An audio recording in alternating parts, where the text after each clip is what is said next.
मोतीपुर गांव में चंदू नाम का आदमी रहा करता था। वो अपनी पत्नी मीना के साथ खुशी से जीवन बिताया करता था। एक बार जब धान की रोपाई चल रही थी, सभी तैयार होकर खेतों की तरफ जाने लगे। मैं जा रहा हूँ खेत पर, तुम बाद में आ जाना खाना लेके, और भाग्यवान जरा लस्सी भी लेती आना थोड़ा सा। ठीक है, आप जाइए, मैं ले आऊंगी।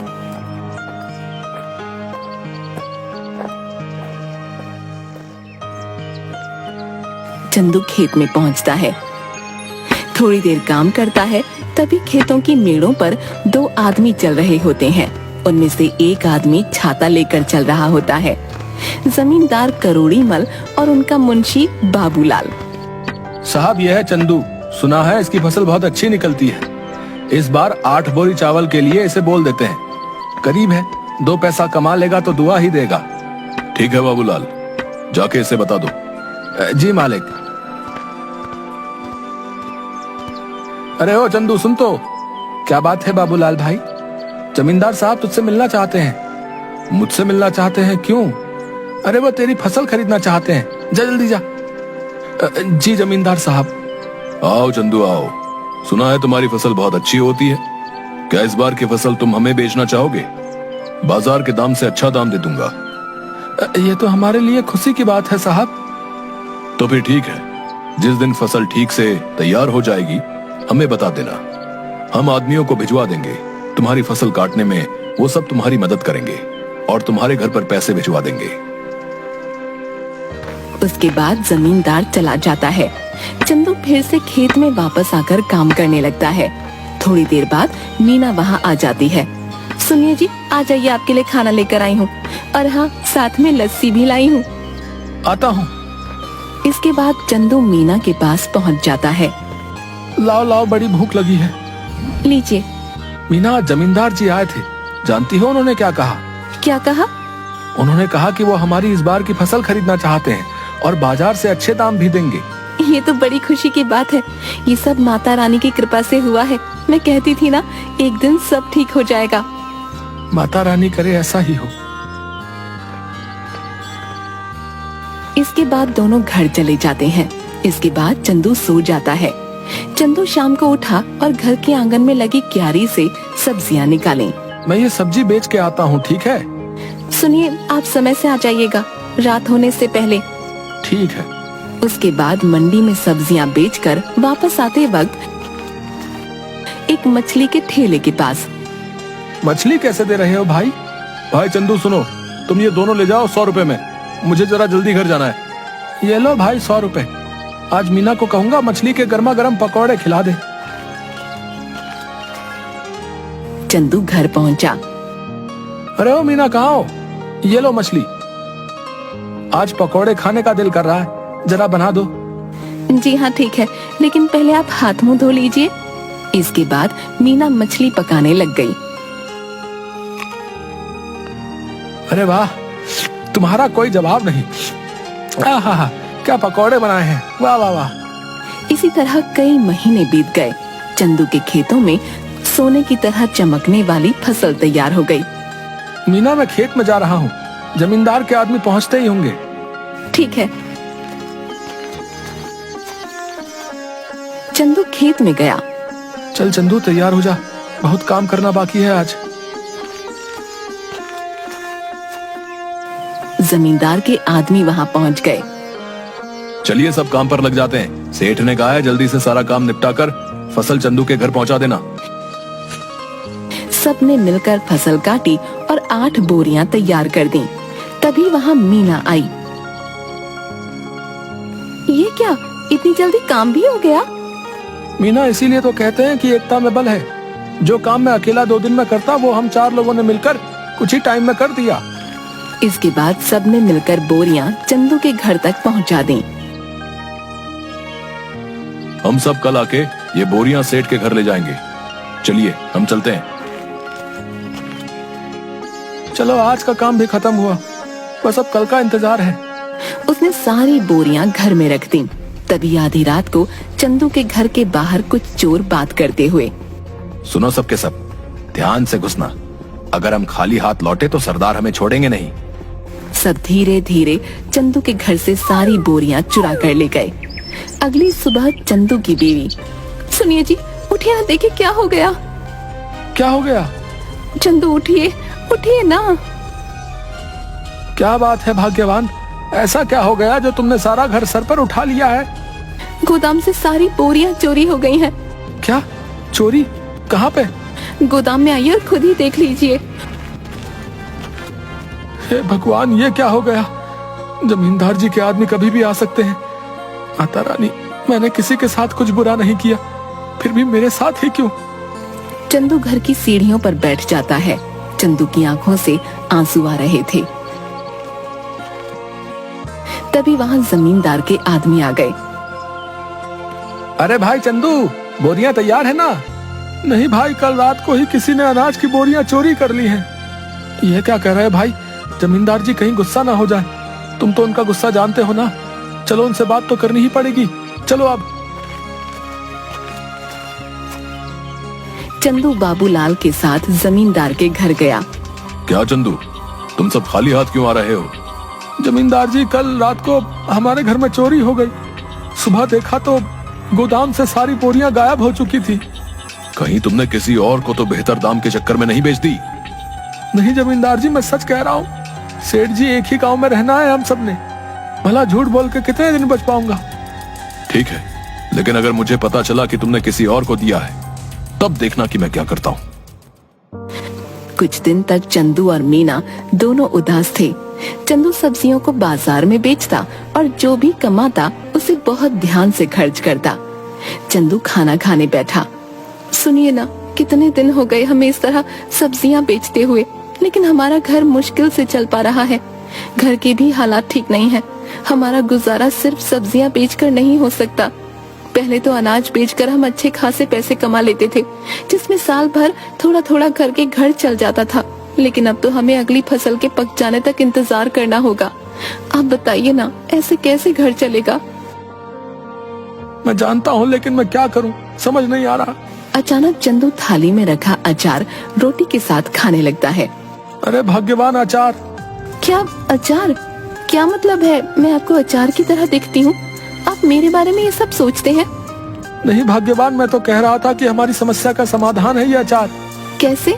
मेरी बात सुनो ध्यान से। तुम अचार बनाना और मैं अचार लोगों के घर जाके बेचूंगा। पहले हम लोगों का अचार का स्वाद चखाएंगे, उन्हें पसंद आया तो वो खरीद लेंगे। अगर पसंद नहीं आया तो? अरे कैसे नहीं आएगा? मेरी मीना ने जो बनाया है, अंग्रेजी में क्या कहते हैं, फंटास्टिक अचार बनाती हो तुम। है आपने अंग्रेजी कब सीखी? तुम मुझे कम मत समझो। What are you doing? I am very well। देखा? आप तो बड़ी अच्छी अंग्रेजी बोल लेते हैं। दोनों हंसने लगते हैं। इसके बाद मीना अचार बनाने लगी और मीना ने अचार डिब्बों में पैक कर दिया और चंदू चल पड़ा साइकिल लेके। चंदू एक घर पर जाकर रुका। घर पे कोई है भाई? अरे चंदू भैया, आप यहाँ कैसे? ये क्या ले आए? अचार बेचने का काम शुरू किया है, इसीलिए घर घर जाके बेच रहा हूँ। अचार खरीदना चाहेंगी? जरूर, जरा चखाना तो भैया। औरत ने अचार चखा तो उसे बड़ा पसंद आया। भैया ऐसा करो, 1 किलो दे दो। कितना हुआ? 150 रुपए में। ठीक है भैया, अभी पैसे लेकर आती हूँ। चलता हूँ बहन। ऐसे करते करते चंदू दूसरे घर गया। रमेश भैया घर पे हो?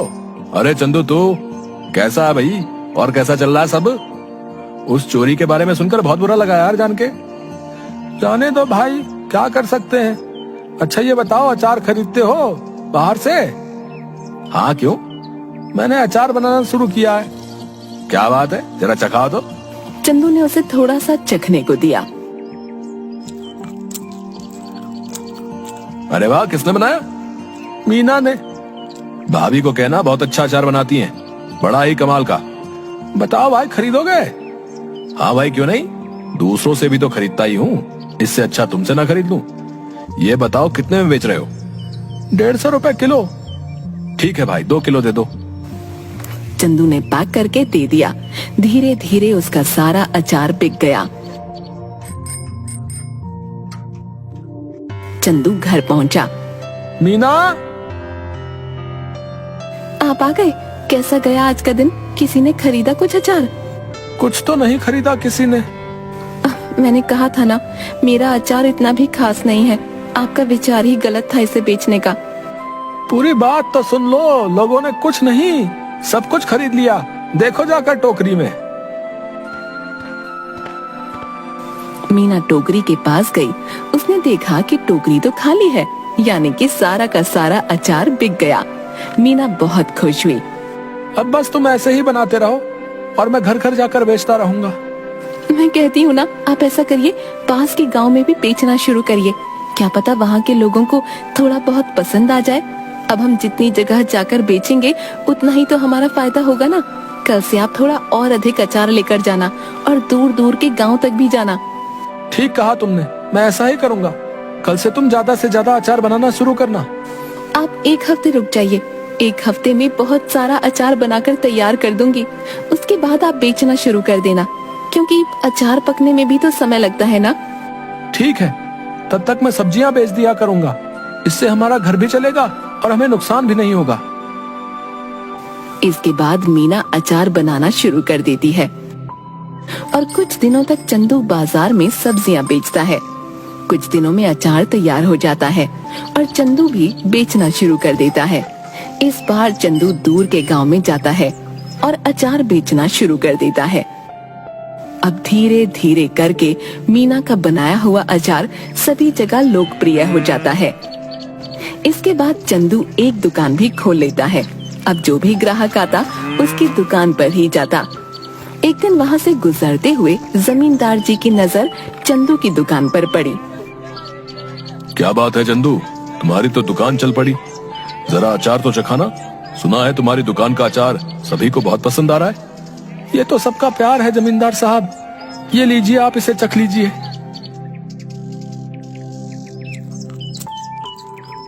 ये तो बड़ा स्वादिष्ट है। ऐसा करो, हमारे घर पर 60 किलो अचार पहुंचा देना। हमारे यहाँ बहुत बड़ा भंडारा है। एक हफ्ते में हम तुम्हारे घर पर कुछ लोगों को भेज देंगे रात को, इसलिए तुम सारा सामान तैयार रखना। जी जमींदार साहब। रात को जमींदार के लोग चंदू के घर नहीं पहुँचे। रात भी काफी हो गई थी। ऐसा करिए, आप सो जाइए। अगर कोई आया तो हमें पता चल ही जाएगा, तब उठकर उनका सामान उन्हें दे देंगे। तुम ठीक कहती हो, सो जाना चाहिए। क्या पता वो आज ना आए। चलो सो जाते हैं।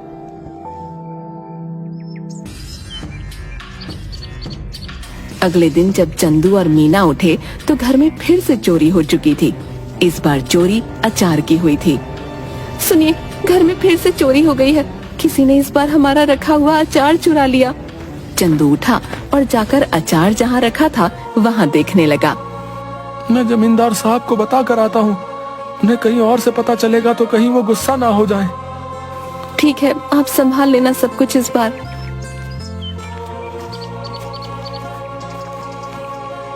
चंदू जमींदार साहब के घर गया। जमींदार साहब, इस बार फिर से आपके लिए जो हमने अचार तैयार किया था वो चोरी हो गया। ये हमेशा मेरे साथ ही क्यों हो रहा है? मैं तुमसे कुछ भी मंगाता हूँ और वो तुम्हारे घर में चोरी हो जाता है। मुझे लगता है तुम मुझे अपना सामान बेचना ही नहीं चाहते। ठीक है, मैं भी नहीं खरीदूंगा आज के बाद तुम्हारा कोई सामान। जाओ। ऐसी बात नहीं है जमींदार साहब, अब खुद ही सोचिए। मैं आपसे दुश्मनी क्यों मोल लूंगा? आप चिंता मत करिए, मैं आपके लिए दोबारा से 60 किलो का अचार तैयार करता हूँ। ठीक है, अगर इस बार कुछ हुआ तब देख लेना। चंदू अपने घर गया और सोचने लगा कि अब इस चोर को कैसे रोके। इस बार चंदू ने बहुत सारे मटकों को एक जगह पर रखा और चला गया। अचानक आधी रात को आवाज आई। सारे के सारे चोर दर्द से चिल्ला रहे थे। अब जैसे ही चंदू उस कमरे में गया जहाँ पर अचार रखा हुआ था, तो वहाँ देखा सारे के सारे चोर जमीन में लेटकर चिल्ला रहे थे और अपनी आंखें मल रहे थे। ये क्या कर दिया? कोई बचाओ हमें। पानी पानी दो हमें कोई। अरे हमारी आंखें जल रही हैं। अब आया ना मजा? मेरे घर में जैसे तुम्हें आदत ही पड़ गई है चोरी करने की। क्या मजा आता है तुम्हें ये करके? है इतना दिमाग चोरी में लगाते हो, कुछ और कर लेते ना। अभी तो चैन से अपनी जिंदगी बिता रहे होते, पर नहीं, तुम्हें तो चोरी ही करनी है। लो करो, अब चलो बताओ, क्यों कर रहे थे चोरी? ये सब हम अपनी मर्जी से नहीं कर रहे थे, हमें सब करने के लिए बाबूलाल ने कहा था। क्या बाबूलाल? भला उसे क्या जरूरत पड़ गई? ये तो मुझे नहीं पता, आप हमें माफ कर दीजिए, अब पुलिस को मत बुलाना बस। ठीक है, नहीं बुलाऊंगा, पर मेरी एक शर्त है, अगर गांव में तुमने दोबारा कभी चोरी की तो मैं बाबूलाल की मदद लेकर तुम्हें पुलिस के हवाले कर दूंगा। ऐसी नौबत नहीं आएगी चंदू भाई, हमें माफ कर दो। इसके बाद चोर चले गए। अगले दिन चंदू जमींदार साहब के घर गया। उसने जमींदार साहब को सारी बातें बता दी। जमींदार साहब, ये बाबूलाल ही है जिसने आज तक हमारे घर में चोरियां करवाई हैं। तुम कैसे कह सकते हो कि सारी चोरियां बाबूलाल ने ही कराई हैं? क्योंकि कल मैंने खाली मटके गोदाम में रखवाए थे और दरवाजे के ऊपर मिर्च की थाली रखवा दी थी। जैसे ही उन्होंने दरवाजा खोला, उनके ऊपर लाल मिर्च गिर गई और उन सबकी आंखों में जलन होने लगी और वो चिल्लाकर पानी मांगने लगे। बस मुझे पता चल गया, मैं उनके पास गया तो उन्होंने तोते की तरह सब उगल दिया। इस बाबूलाल को पकड़ लो और पुलिस को फोन करो। तभी सेठ के आदमी बाबूलाल को पकड़ कर लाते हैं। मुझे माफ कर दीजिए जमींदार साहब, कुछ कीजिए, भला मैं इतने सालों से आपके यहाँ काम पे हूँ, कुछ रहम करिए। मुझसे क्या माफी मांग रहे हो? गलत तो तुमने चंदू के साथ किया है, उससे माफी मांगो जाओ। मुझे माफ कर दो चंदू, मैं आज के बाद कभी ये सब नहीं करूंगा। लालच में मुझसे बहुत बड़ी गलती हो गई। गलती तो तुमसे हुई है, लेकिन तुम्हें छोड़ देना मेरे बस में नहीं। आज तुम्हें छोड़ दूंगा तो कल कोई और चोरी कर लेगा। उनके पास एक सबक जाना चाहिए कि जैसा करोगे वैसा भरोगे, इसलिए मुझसे किसी चीज की उम्मीद मत रखो। तभी तो पुलिस वाले आकर बाबूलाल को गिरफ्तार करके ले जाते हैं। भाइयों, अचार ले आओ। बहुत सारे आदमी अचार के भरे मटके ले आए। ये लीजिए जमींदार साहब, इस बार आपके घर में हमारा सामान आखिरकार पहुंच ही गया। ये लो तुम्हारे पैसे चंदू। तुम सच में ईमानदार और मेहनती किसान हो, हमें तुम पर नाज है। आपका बहुत शुक्रिया सेठ जी, चलिए अब मैं चलता हूँ। इसके बाद चंदू अपने घर लौट गया और इसके बाद से चंदू के घर में कभी कोई चोरी नहीं हुई और चंदू का काम बहुत अच्छे से चलने लगा।